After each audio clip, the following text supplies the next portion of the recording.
पाकिस्तान, हमको लगता है ये मतलब पूरी दुनिया में एक बोझ है, और मुसलमानों का सर अगर किसी ने नीचे झुकाया है तो एकमात्र यही देश है।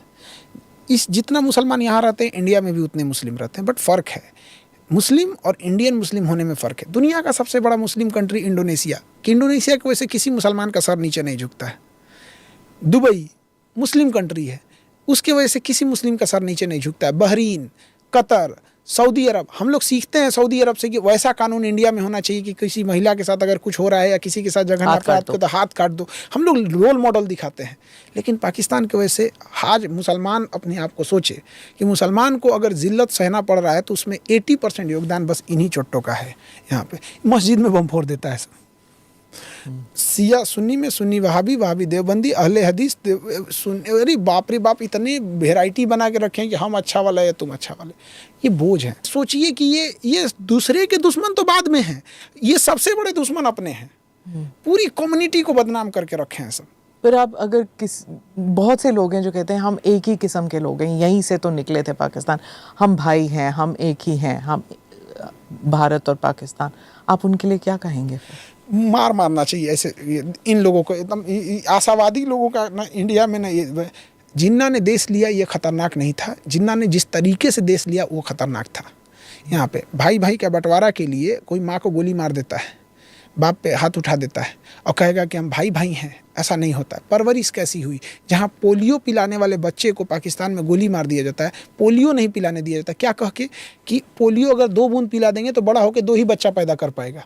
मतलब वो पोलियो 4 साल के बच्चे को पिलाया जाता है, उसके करियर की चिंता नहीं है कि बड़ा होकर डॉक्टर, इंजीनियर, बिजनेसमैन, बच्चा कितना पैदा करेगा। और सरकार भी पागल, वो कहती है कि नहीं 2 बूंद से कुछ नहीं। अरे भैया उसको 10 बूंद पिलाओ, उसको यही लग रहा है ना 2 बूंद से 2 होगा तो उसको 20 बूंद पिलाओ। भैया तेरा 20 बच्चा पैदा हो जा।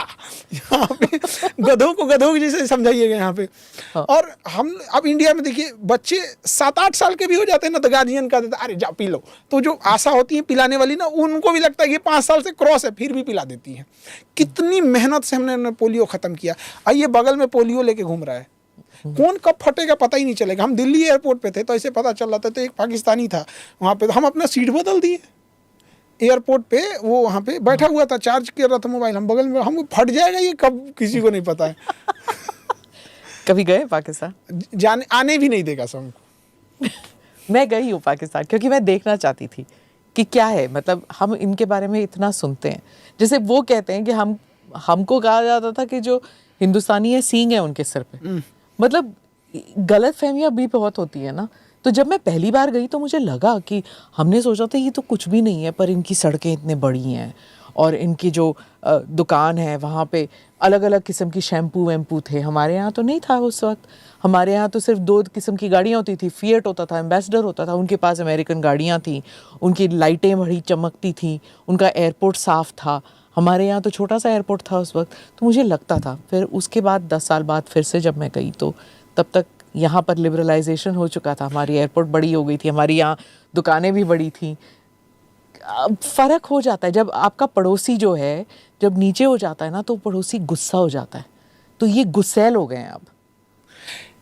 धर्म जब नशा चढ़ जाता है ना, तो धर्म की एक सबसे बड़ी खराबी क्या होती है ना, धर्म आपको क्वेश्चन नहीं पूछने देता है। एक बड़ी खराबी, जो बोल रहे हैं आप मानिए वो सही है। धीरे धीरे इंसान को आदत हो जाती है, जो हम बोल रहे हैं सही है, इंडिया गलत है तो उसको मानना पड़ेगा गलत है। हाँ। तो ये बड़ा ख़राब चीज़ होता है। धर्म अच्छी चीज़ है, आप साइड में इसको रखिए, देश के ऊपर हावी मत होने दीजिए। ये पर वो तो बना ही धर्म के आधार पे ही बन गया। हाँ। दुबई एयरलाइंस भाड़े पे पाकिस्तान से जहाज़ ले जाती थी, और आज दुबई कहाँ हो गया। दुबई और पाकिस्तान में शेर और सुअर का अंतर है। तो उतना आपको बैन कर देंगे पाकिस्तान में, आपने सुअर का। तो हाँ अच्छा, उनका गजब है, सुअर बोल दोगे तो गड़बड़ जाए। मतलब उसको इंग्लिश में बोले पिग तो ठीक है, उर्दू में बदखोम बोले तो भी ठीक है, खंजीर बोले तो भी ठीक है, सुअर बोले तो गड़बड़ है। मतलब वाटर बोले तो ठीक है, पानी बोले तो गड़बड़ है यहाँ पे। खैर अब इसमें क्या ही बोल सकते हैं पाकिस्तान वाले में। मेरे कुछ ऑफिस के लोग जब एप्लीकेशन वगैरह बनाए थे तो बड़ा टारगेट अचीव किए थे वो लोग कि बच्चों को, हम लोग ने 1 करोड़ बच्चों को एप्लीकेशन पे पढ़ा दिया। सर प्लीज़ आप नहीं जाएंगे घूमने, हम लोग को दुबई घूमने दीजिए। हम कहे जाओ यार हम नहीं जाएंगे यहाँ पे। तो वो लोग गए दुबई घूमने, तो अपना लैपटॉप वगैरह लेके काम कर रहे थे। तो उनका जो ड्राइवर था, टैक्सी ड्राइवर ना, वो पाकिस्तानी था। तो आगे वाले सीट बगल में बैठा था तो काम कर रहा था। तो उसमें मेरा कोई कुछ काम चलता, तो देख लिया, कहा कि ये ड्राइवर पूछा तो ये लोग को उत्सुकता हुई कि क्या है। कह रहे हैं कि हम, मैं इसको जानता हूँ, खान नाम है इसको, मैं पाकिस्तान से हूँ, पाकिस्तान की बहुत बुराई करता है। अब इन लोग की हालत खराब।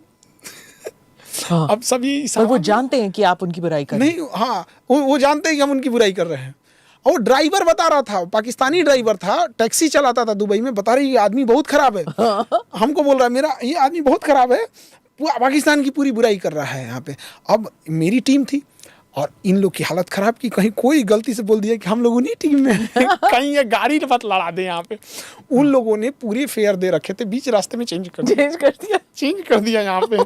और ये भाई जावेद अख्तर का मैं इंटरव्यू सुन रही थी, उन्होंने कहा कि उन्हें बहुत गालियां पड़ती हैं क्योंकि वो कहते हैं कि तुम बोल क्यों रहे हो इस वक्त, ऑपरेशन सिंदूर के टाइम तुम बोल क्यों रहे हो उस वक्त, क्योंकि वो कहते हैं कि क्योंकि मैं मुसलमान हूँ, वो समझते हैं थोड़ी बहुत लॉयल्टी उनकी तरफ होनी चाहिए। तो क्यों भाई, मैं हिंदुस्तानी हूँ, मैं क्यों तुम्हारी तरफ लॉयल्टी होऊंगा जस्ट बिकॉज आप समझते हो कि मैं मुसलमान हूँ, मैं हिंदुस्तानी मुसलमान हूँ, मैं पाकिस्तानी तो नहीं हूँ। मुस्लिम और इंडियन मुस्लिम में बहुत डिफरेंस होता है। We are not Muslim, Indian Muslim, बहुत डिफरेंस है। हमारा कल्चर अलग है। हमने कभी नहीं सीखा कि दूसरे को गोली मार के हम कभी नहीं खुश हो सकते हैं। किस तरह से ये अजमल कसाब मार दिया यहाँ पे, तो ये लोग अलग अलग दुनिया में जा चुके हैं यहाँ पे। इन लोग को मार, अगर पाकिस्तान शांति से रहेगा तो इंडिया के लिए ठीक नहीं है। डॉक्टर मनमोहन सिंह वगैरह कहते थे prosperous, peaceful prosperous Pakistan is in India's benefit, ये कहते थे। ये हमारे भारत का पॉलिसी हुआ करता था, डिप्लोमेसी का पॉलिसी हुआ करता था। सांप को दूध पिलाइए, मखाना खिलाइए, चंदन के वृक्ष पे रखिए, कटोरा में रखिए, 2 BHK में रखिए, वो सांप रहेगा। वो नहीं सुधरता है कभी भी यहाँ पे। तो अब समझने की वो है 2 BHK बांग्लादेश, चलो कम से कम अब वहाँ पे इलेक्शंस तो होने वाले हैं, शुक्र है ये तो होगा। पर अवामी लीग, आप समझते हैं कि उनको इलेक्शन लड़ने लेंगे अवामी लीग को? बहुत मुश्किल हो जाएगा शेख हसीना के लिए भी। और ये वो तो वापस नहीं जा पाएंगी, मुझे नहीं लगता। शेख हसीना अगर नहीं आ पाई तो बहुत रेडिकलाइज हो जाएगा वहाँ पे BNP और वो लोग तो रहने नहीं देंगे, एंटी इंडिया चीज़ें चलाएंगे, फिर वो एंटी इंडिया करते करते एंटी हिंदूज कर देंगे, फिर वहाँ पे माइनॉरिटीज़ को रहने नहीं देंगे और इंडिया चुपचाप देखते रहेगा। हमेशा एक चीज़ याद रखना चाहिए कि अगर हमसे कोई लड़ने आ रहा है तो उसका लॉस होना चाहिए। अगर लड़ के उसका लॉस नहीं हुआ ना तो फिर लड़ेगा। यही इंडिया के साथ होता है। पाकिस्तान मार के आतंकवाद वगैरह करके कहते क्या करेंगे, 2-4 बम मार के फिर ऑपरेशन सिंदूर बंद करके चले जाएंगे, लॉस नहीं होता है। अगर बांग्लादेश कुछ भी करता है, चिकन नेक चौड़ा कर दे, त्रिपुरा खींच दे, चिटगांव बना दे, क्या जाता है, चिकन नेक को चौड़ा करके वहाँ हिंदूज को बसा दे, कोई दिक्कत नहीं है। रोहिंग्या जो भारत में घुसे हुए, चिकन नेक चौड़ा करके वहीं से वहीं बसा दे, उनको एक सेपरेट, जैसे यूक्रेन में कैसे किया, डोनबास का डोनेस्क, सेपरेट आइडेंटिटी दे दे, वर्ल्ड कुछ नहीं बोलेगा और पीस साइन कर दे कि आपकी एक्सटर्नल पॉलिसी एंड डिफेंस हम लोग देखेंगे, खत्म। एम्बिशियस। अगर आपको, जैसे आप खाना खा रहे हो तो नारियल पानी पियेंगे, कोक पेप्सी पियेंगे? हम तो सिंपल पानी पियेंगे, ये सब तो VIP चीज़ है। नारियल पानी आप VIP है तो सही, कहाँ VIP नहीं है क्या? नहीं, मतलब बिहार में कहीं भी जाएंगे तो VIP अगर नाम लेंगे कंटिन्यूअसली, चाहे सरकार आए, कोई किसी की भी सरकार आए, खान सर की सरकार तो हमेशा रहेगी, तो आप VIP तो है ना। कोक और पेप्सी तो हम पीते नहीं हैं। नारियल पानी चल जाएगा। जब आप रेस्टोरेंट जाते हैं तो फिर खाना कौन सा खाना, चाइनीज़ खाएंगे, देसी खाते हैं, क्या खाते हैं? अमूमन हम रेस्टोरेंट में नहीं जाते हैं। क्यों? एक तो मतलब रेस्टोरेंट का अलग है कि एक जाना पसंद नहीं करते हम, बहुत ज़्यादा टाइम लेते हैं। सब कुछ बोलिएगा तो आधा घंटा, ये बिना मतलब का एक पराठा छानने में 1 घंटा लग जाता है इन सबको। एक हमको नोएडा से एक मेरा दोस्त लेके आया CP दिल्ली में। अब नोएडा से CP आने में 1 घंटा लगा और CP में कहा कि एक बड़ा अच्छा मोजीतो बनाता है। तो मोजीतो, हम मास्क लगा के खड़े थे, हमको लगा, हम मोजीतो पहले नहीं पिए थे उससे पहले, तो मोजीतो बोल के लाए, तो हमें लगा कुछ खाने पीने का बढ़िया चीज़ होगा मोजीतो, और हमें लगा पराठा वराठा टाइप का कुछ होगा। लेके आया, 40 मिनट वो खड़ा रखा, क्या क्या कर रहा है वहाँ पे। उसके बाद पुदीना पानी दिया हमको। मेरा दिमाग खराब हो गया कि हम नोएडा से आए हैं सीपी, 40 मिनट खड़े रहे हैं तुम्हारा पुदीना पानी पीने के लिए। उसको हम कहें कितना हुआ, ये पैसा ले या अपना पुदीना पानी पकड़, तुम पहले बोलता 40 मिनट लगेंगे यहाँ पे। तो फिर कौन सा खाना अच्छा लगता है आपको, किस किस्म का? नॉर्मल ये जैसे लिट्टी चोखा हो गया, पराठे हो गए, ये सब चीज़ें। तहरी हमारे यहाँ मतलब एक वो बनती है सब्जी वगैरह मिक्स करके, वो सब चीज़ें। अच्छा। रात का बचा हुआ जो चावल होता है हाँ, वो सुबह भून के हाँ, उसको, और मूली का जो पत्ता होता है ना उसका एक साग बनता है। मूली के पत्ता अमूमन लोग फेंक देते हैं, बट उसका साग, तो मूली के पत्ते का साग और रात का बचा हुआ चावल। बिहार का खाना बहुत सिंपल सा होता है ना? मैम देखिए, खाना डिपेंड करता है कि हम कितने प्रोस्पेरस हैं। राजस्थान व्यापारियों का था और राजाओं का था, बड़े बड़े लैंडलॉर्ड थे वहाँ पे। तो इनका खाना देखिएगा ना तो थोड़ा वेराइटीज़ में बहुत मिलेगा, स्वादिष्ट में। व्यापारी थे, पैसे थे। बिहार में ना मतलब वर्क फोर्स वाले ज़्यादा थे, तो उनका खाना ऐसा मिलेगा ना, बड़ा ठोस रहेगा कि अब खा लेंगे। हिस्टोरिकली कहाँ से कहाँ तक था बिहार? तो वो हिस्टोरिकल बहुत पुराना हिस्टोरिकल है, मतलब इतना पुराना है ना कि भूल गए हम लोग। मगध वाला मतलब हाँ, ईसा मसीह के जन्म से 400 साल पहले था वहाँ पे। हाँ। तो इतना भी पुराना ना होना कि मतलब मिट्टी बदल चुकी है वहाँ पे। तो मगध का समय था वहाँ पे, तो उस समय तो बात ही अलग थी वहाँ। हाँ। बट इधर 1000 सालों में बिहार का केवल बर्बादी किया गया, पिछले 1000 साल में। तो भूल चुके हैं लोग हाँ, उस चीज़ को। हाँ। तो खाना ऐसा है ना कि मतलब ठोस खा लिए, फिर अपने काम में लग गए, खेती में लग गए, जो भी काम है उसमें लग गए। यहाँ पे snap reaction, Chirag Paswan young leader हैं और विजनरी हैं। हम्म। ये डोनाल्ड ट्रंप हैंडपंप की पेट्रोल पंप क्या करेगा ये आदमी, किसी को ठीक नहीं लगता है। हमको तो ताज्जुब होता है ये अमेरिका में जीत गया, दूसरी बार जीत गया यहाँ हाँ। पर। तो हमें लगता है कि मतलब इंडिया के लोग मतलब भीड़ तंत्र में जा रहे हैं, जीत गया आदमी। खैर इनके जीतने में वो गोली लग गया ना साइड में, हीरो तो सिंपैथी वाला जो हो गया वो हीरो बनने वाला काम। अजीब टाइप का आदमी। और आजकल जो झगड़ा चल रहा है इलॉन मस्क के साथ, इलॉन मस्क हो गया, यूनिवर्सिटी से झगड़ा कर लिया वहाँ पे, कहीं हार्वर्ड के साथ यहाँ। हाँ, और कहा कि फॉरेन स्टूडेंट्स नहीं आएंगे।